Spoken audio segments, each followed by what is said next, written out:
सरकार अतिशय दुटप्पी भूमिका घेते आहे. विद्यार्थ्यांचा एवढा छळ करून सरकारला काय मिळतंय कुणास ठाऊक.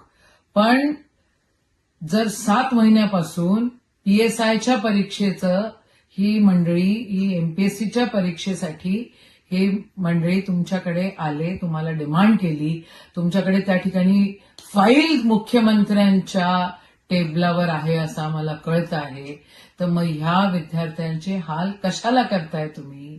आम्हाला कळतंय विद्यार्थी जर पास झाले तर त्यांना पगार सुरू होतील.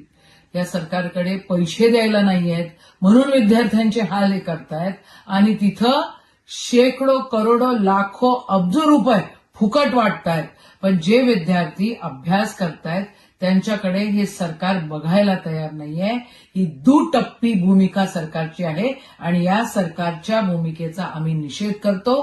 काँग्रेस पक्ष म्हणून आम्ही विद्यार्थ्यांच्या सोबत आहे आणि आदरणीय मुख्यमंत्र्यांकडे जर ती फाईल आहे तर त्यांनी ताबडतोब वयोमर्यादा वाढवण्याची फाईल ताबडतोब त्यांनी सही करून हा GR काढला पाहिजे अशी सगळ्या विद्यार्थ्यांची डिमांड आहे.